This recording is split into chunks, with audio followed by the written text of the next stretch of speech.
Welcome to today's webcast. I am Pat Dooley of the Gainesville Sun, and this is Robbie Andreu of the Gainesville Sun. We're about to head off to lovely Hoover, Alabama, about an 8-hour drive. Hard to believe it's here again already. I know. It goes by fast. It means summer's over and football season's here, which is a good thing. We're all excited about that.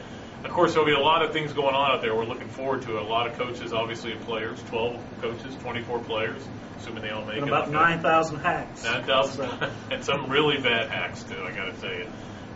But we'll be asking a lot of questions out there. I've got 5 questions that we're going to go over really quickly here. Number 1, Robbie, who will be picked to win the East and West and overall SEC? Well, Pat, I keep hearing that South Carolina's getting a lot of momentum. They've got Spurs got a quarterback that can run his offense now. I'm hearing that, but then a lot of people are saying Tennessee. I think Tennessee might get the nod. How about the L in the West? I think LSU again, loaded with talent. Now, are they going to play up to their potential? Nobody knows for sure, but just talent-wise, I think they're the team you got to pick, and they'll be the pick, I think, without any question. Who will you pick?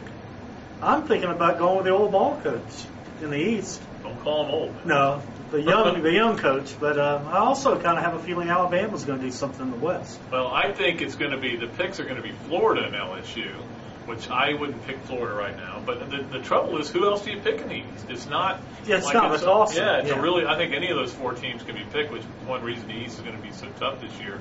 But I'll take Florida for now, just because I don't think that there's anybody else to make a compelling case. And again, since we're here, you hear a lot more from Urban about what's going on. So I'll take Florida, and I think it'll be Florida and LSU, and that's who I'm going to pick. That'd be a great championship game. That would be. But will anybody pick Kentucky or somebody crazy like that? Oh, there'll be some votes. There's always some crazy votes. The funny thing is, there are about 5,000 people at this thing, and only about 80 guys bother to vote. So it is amazing the number of people that vote has gone down every year for some reason. I don't think they care. I don't know why, but it's all right. Robbie, at the end of the year, who will be the preseason SEC quarterback?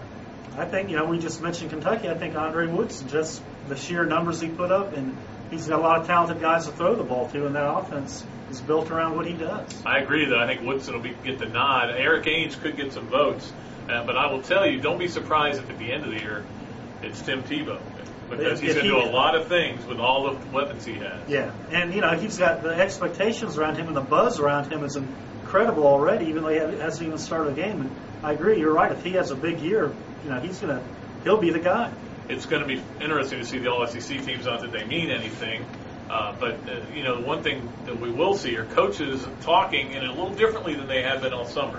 All summer, you've seen coaches, you've seen these outlandish quotes because basically what happens is they speak to booster groups, and now reporters go to those booster meetings and listen to them, and they write it down. You've seen Les Miles, for example, come out popping off here and there. You saw Nick Saban say, "I want Notre Dame." Steve Spurrier said some things in the past. But will they all morph back into coach speak, or do you think this is going to be as entertaining as it possibly could be when you think about all the big names that are going to be there? I think most of them, like Miles, I think he'll morph back a little bit. But, if you've got Spurrier there, anything can happen. Chance. Not saying he's gonna. Like he could call out the commissioner like he did a few years ago. Well, that was pretty fun. One of those where, what am I going to write? Oh, here's what I'm going to write. All right, I think you're right, Ron. I think you'll see a lot of it. You'll see Nick Saban doing a lot of this, talking with his hands. Yeah. He likes it. Somebody taught him to do that. He'll tell us these He'll say this. Yeah.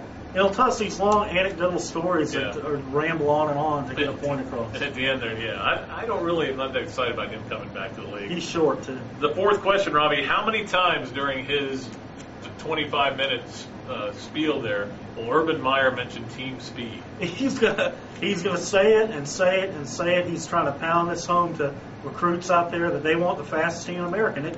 It's something he's been talking about for months now, and I think we're going to hear it over and over again.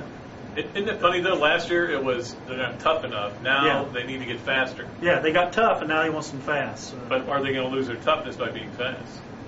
Can you be fast and tough at the same time? You can run away from a fight, or you can get in the middle of it. Or run to get there faster. The last thing before we go to Hoover, and we're looking forward to that trip, Robbie, non-conference games involving SEC teams. What one stands? What one can you not wait for?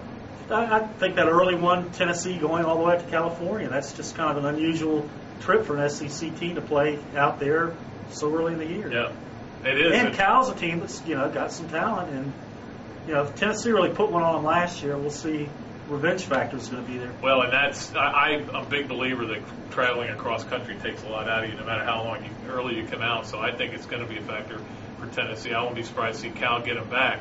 But I agree with you. That's going to set the tone for Tennessee for the whole season. Yeah, you get early negative stuff going. It's hard to get over. That one's on the 1st. On the 8th, I like this game, Virginia Tech at LSU. We don't know a lot about Virginia Tech's team this year, whether they're really going to be a contender for a top 10 type team, a BCS Bowl. But we'll find out after this game. You go to Baton Rouge. Now, while I think Baton Rouge is one of the most overrated stadiums in the country, and you look at their record at home, it's not overwhelming.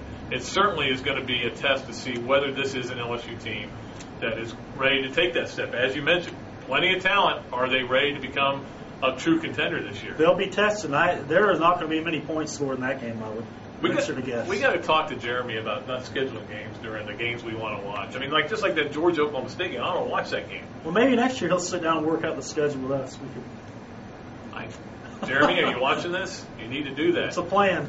I think, just because of the salary he's making now, you ought to be able to take this into consideration. Well, that's going to do it. We can't wait to get to Hoover. Nobody ever says that except hacks on leading up to the SEC media days because it's so much fun. It's great to see all the guys, too, that we haven't seen this summer and all the other writers. So it does get you fired up for football again. So stay on Gator Sports because we're going to give you blogs every day. We're going to give you all kinds of special exclusive stuff as well as the stuff you can read in the Gainesville Sun. Until next time, Robbie Andreu, the Gainesville Sun, Pat Dooley, the Gainesville Sun, saying so long.